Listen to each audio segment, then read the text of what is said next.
Presenta Inco, FNC, Cutsa. Pronto. ¿Necesitas efectivo? Solicitalo en nuestras sucursales, por la web o por la app, o llamando al 17800. Pronto. ¿Tenés con qué? Seguro Americano. La medicina privada a otro nivel. Catunasí. Terminal Cuenca del Plata. Terminal especializada de contenedores Puerto de Montevideo. Salus. Orgullo de nuestra naturaleza. Casmu. Afiliate por el 1444 o en casmu.com.uy. Casmu. Estamos para cuidarte. Santander y su préstamo para pymes con garantía SIGA. SACEM, 70 años siendo protagonistas de las grandes obras de Uruguay. SWAT, 30 años contigo, 30 años con todo. Plan inteligente de UTE. Hacé la prueba, entrá al simulador y pasate sin costo. UTE, la energía que nos une. Y Gobierno de Canelones, para el lanzamiento de su plan Hogar Sustentable.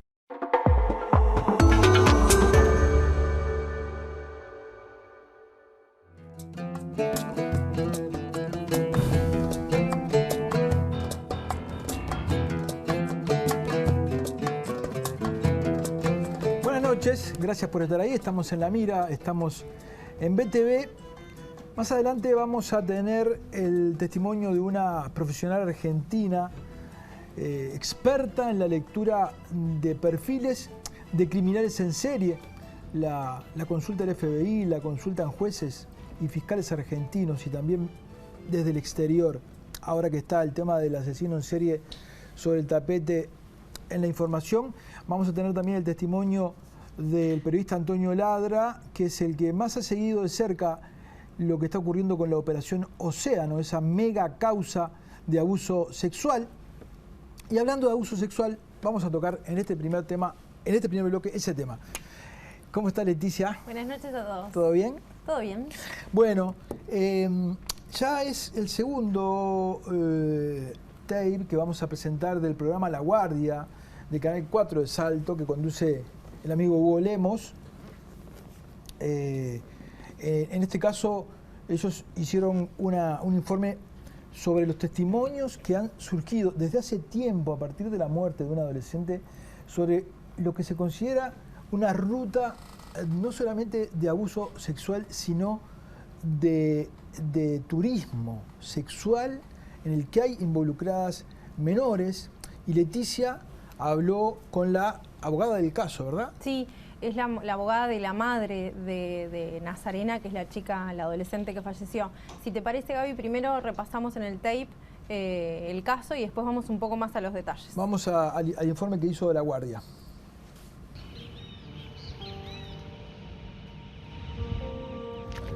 Nazarena Porto era una adolescente querida, una hija amada y una amiga muy presente. Tenía ilusiones y sueños como toda persona de su edad y la esperanza de que más allá de las dificultades algún día todo iba a mejorar. Pero el destino le jugó una mala pasada, el encuentro con las personas equivocadas y la fragilidad de un adolescente hicieron que todo terminara mal. Desapareció de un momento a otro y la encontraron días después ya sin vida. Hoy el misterio rodea su muerte y hasta ahora no hubo responsables.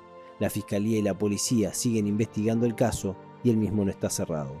Su luz se apagó. Sus pasos ya no se sienten por la vereda de la plaza, pero su sonrisa se detuvo en el lugar y está estampada en un mural que nos recuerda todos los días que falta hallar a los culpables. Todos los días me pregunto qué pasó con Nazarena. Fue un 30 de diciembre, que en 2017, que ella me acompañó de mi trabajo y siempre ella decía, mamá, yo voy a esperar a que vos te vayas, que tomes el ónibus y todo, y me dijo, voy a ir a la plaza de Porto a visitar los gurises, o sea, los amigos de ella. Fue y dice, vino de vuelta y me dice, no mamá, no hay nadie, no están. ¿Me das plata para el ciber? Yo le di. Y bueno, y le digo, Nazarena, no te vayas muy tarde. Ella nunca dice que se iba tarde de ningún lado. Y mi pensamiento era, no puede ser, Nazarena, no puede ser. Y me llamaron allá y me dijeron que tenía que ir al hospital a reconocer un cuerpo.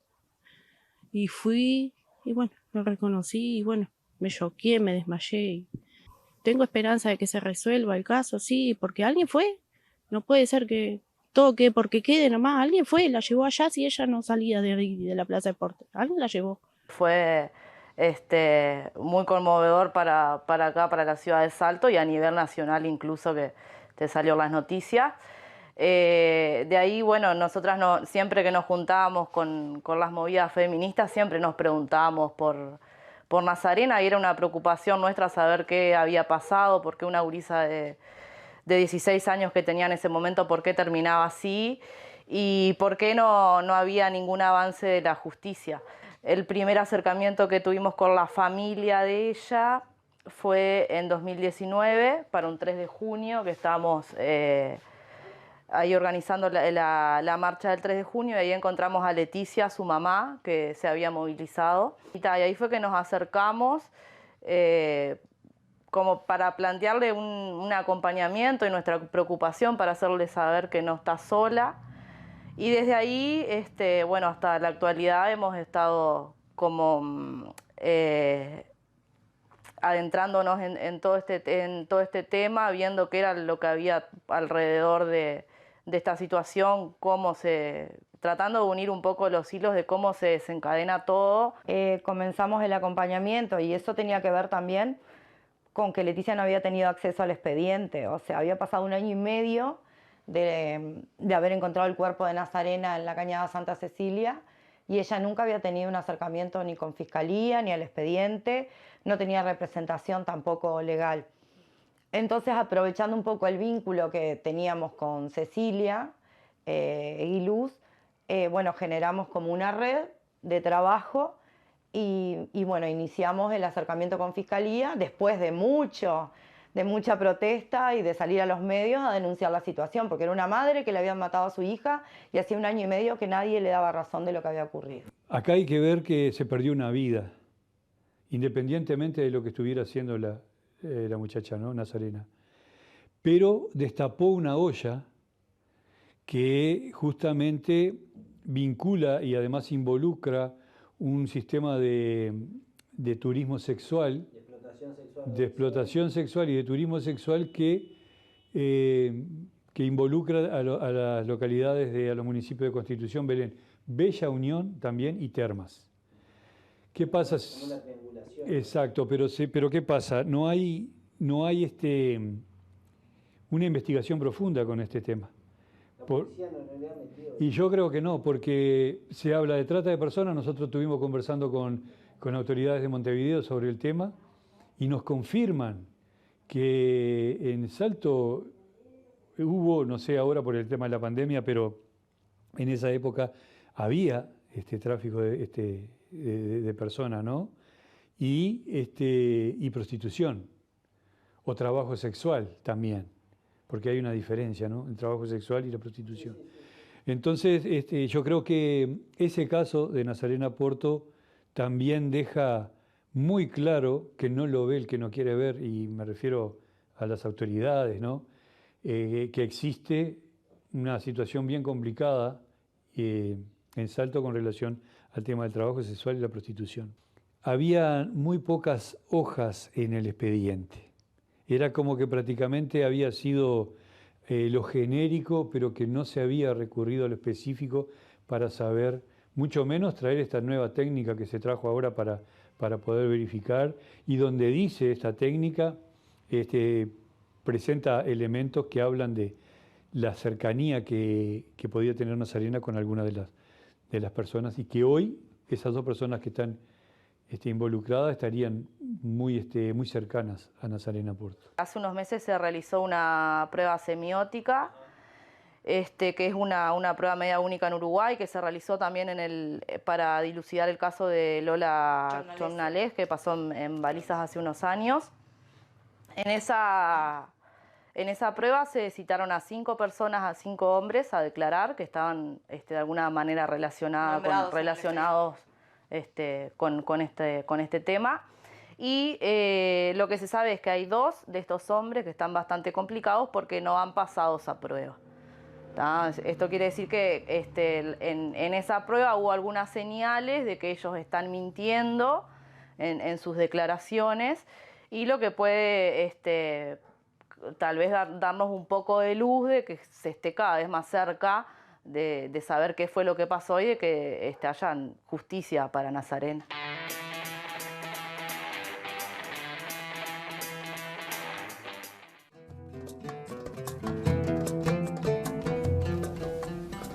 Yo cometí un error que es natural cometerlo, ¿no? Sobre todo cuando se trata de menores. No es abuso, es explotación sexual. Es el vínculo con menores a cambio de una retribución, de algo, no importa qué. Puede haber también casos de abuso, es otra historia, ¿no? Pero acá también se habla de un triángulo allí entre las termas, Artigas, también se habla de Cuaraí, y está de por medio una muerte, ¿no? Sí, ahora les propongo repasar un poquito el caso. Parte del informe de la Guardia lo tenía. Nazarena Porto tenía 16 años cuando desapareció el 30 de diciembre de 2017. Apareció el 2 de enero de 2018 en una cañada a varios kilómetros de su casa. En ese momento, cuando fue el cuerpo encontrado, se hizo una autopsia que la verdad es que no arrojó datos determinantes. Lo que sí se pudo saber es que la causa de muerte era el ahogamiento, pero no pudo dilucidar algunas cosas que dijeron testigos que la vieron sobre los últimos días. Por ejemplo, que ella estaba drogada o alcoholizada, y lo que sí dijo, o no dijo, mejor dicho, la autopsia es si presentaba signos de violencia. No se pudieron constatar. Eguiluz, Cecilia, la abogada de la mamá de Nazarena, que tomó el caso bastante después de comenzado, nos decía que parte de esas razones es por el estado de descomposición del cuerpo. Recordemos que estaba en el agua y había mucho calor en ese momento. Pero básicamente lo que dejó abierta la autopsia fueron 3 líneas de investigación: homicidio, homicidio ultraintencional y suicidio. El suicidio fue casi que descartado. Entre otras cosas, Eguiluz nos explicaba que tiene que ver con el lugar donde se encontró esta cañada tan lejos del lugar donde ella vivía. Ella vivía en Progreso, en un barrio del departamento de Salto. Esta cañada estaba a bastantes kilómetros de ese lugar, incluso de los lugares donde Nazarena frecuentaba. Y una de las explicaciones es que ella, por sus propios medios, no pudo acceder ahí. Y como veíamos en el tape del informe de la Guardia, ahora la Fiscalía, que está trabajando sobre la línea de investigación del homicidio, están analizando lo que dejó la pericia semiótica a 5 o 6 indagados, nos decía Eguiluz, que esto sí puede traer varios avances en la investigación. Otra cosa que nos explicaba la abogada es que al haber hecho visible este caso y tener presencia en los medios, lograron tener desde parte de la defensa algunas denuncias que se les acercaron, y esto permitió ampliar el caso, ¿no? Se presenta ante Fiscalía una nueva denuncia para ampliar el caso. Una de las cosas que presentó Eguiluz fue explotación sexual, que se incluyera en la investigación esta línea. De hecho, esta muerte, no sabemos, pero parece ser homicidio, es la que desencadena de alguna manera esas cosas, eso que se hablaba en Salto por abajo, que lo manejaban algunas organizaciones sociales. El gremio de trabajadoras sexuales también participó en esto. Esto fue como el detonante para que se presentara el tema en sociedad, digamos, ¿no? Claro, lo que nos explicaba Eguiluz es que todos saben que se dan determinadas situaciones, por ejemplo en la Plaza de Deporte, que es un lugar al que concurría Nazarena, pero nadie hacía visible, y de este tema era bastante tabú y no se hablaba.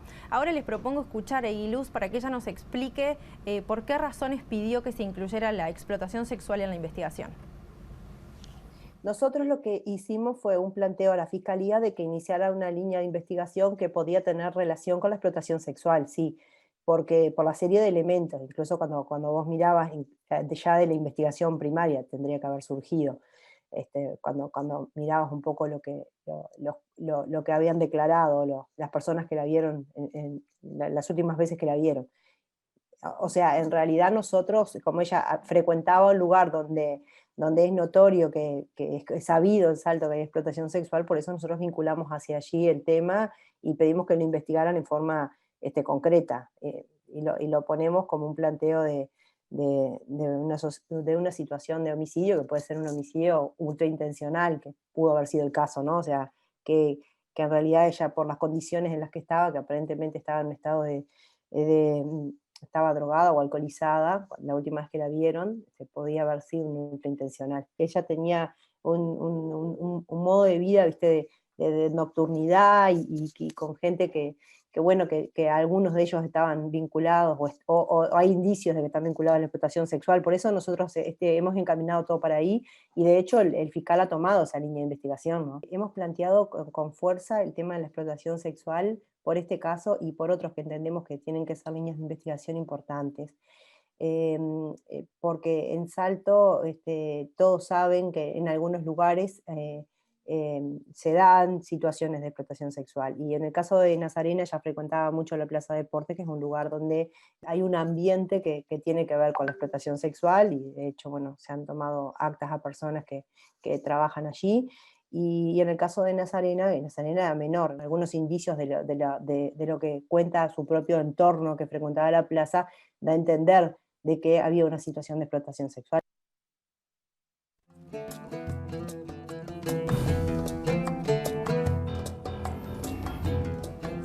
Y este caso es muy complejo, entre otras cosas, porque había mucho hermetismo en el círculo que rodeaba a Nazarena, no en el entorno familiar, sino el otro vínculo que tenía, ¿no? Las otras amistades o la gente que frecuentaba. Y una de las cosas que nos comentaba Eguiluz, que este caso también fue o es difícil de dilucidar porque no está clara cuándo fue el momento en que murió. O sea, no pueden certificar cuándo fue que Nazarena murió. Y una de las cosas que nos explicaba Eguiluz es que a la luz de los hechos y lo que públicamente salió y todos estos casos de explotación, o por lo menos lo que se empezó a ver, es que no hay una clara conciencia de lo que estamos hablando. En muchos casos se toma como normal, ¿no? Porque no estamos como sociedad preparados para hablar de este tema o no estamos claros en las consecuencias que traen para los menores. Incluso muchas veces la víctima no sabe que es víctima. El hermetismo que hay y ellas mismas no hacen las denuncias o no ratifican las denuncias. En muchos casos yo he visto otras situaciones donde, bueno, son situaciones complicadas de chiquilinas que desaparecen por un día, por 2 días, después aparecen de vuelta y cuando tienen que hacer las declaraciones y tienen miedo. Entonces no hacen ningún tipo de declaración con nombres o minimizan el tema. Entonces hay todo un tema cultural de fondo y también de los operadores. O sea, los operadores muchas veces no están preparados para abordar esas situaciones. Yo creo que en el interior sobre todo pasa muchísimo eso, ¿no? Que no hay una claridad. Hay como una negación de la situación, ¿no? Yo creo que tiene que ver con este fenómeno cultural. Hay una negación de la situación, pero después que vos empezás a conversar hay como, bueno, indicios, sí, bueno, puede ser. Yo creo que también hay todo un tema de responsabilidad de los padres que a veces les cuesta visibilizar las cosas, o bueno, en otros casos que hemos conocido y que hemos sabido y que ha habido en el departamento, terminan formalizada el propio entorno familiar, que es el que en definitiva termina haciendo la explotación sexual, ¿no? Que obtiene un beneficio económico por la actividad sexual bueno, en el caso de los menores.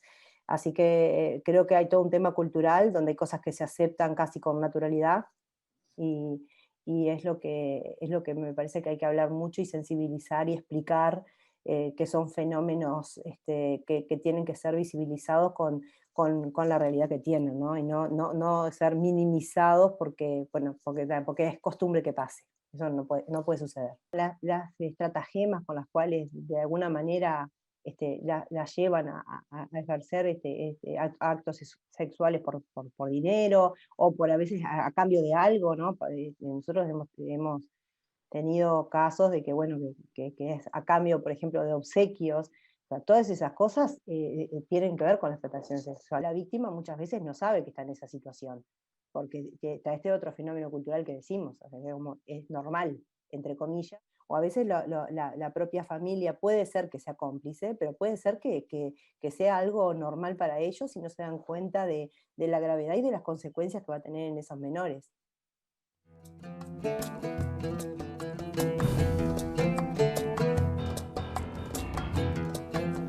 Menores de edad que desaparecen por 2 días y luego aparecen sin saber dónde estuvieron, entornos familiares que de pronto participan en la propia explotación sexual, víctimas que no saben que son víctimas y sobre todo no. Y además Y Luz señala que los propios operadores del sistema de justicia, la policía, los fiscales, los jueces no están preparados. No sé si eso es un problema nacional o pasa más en el interior.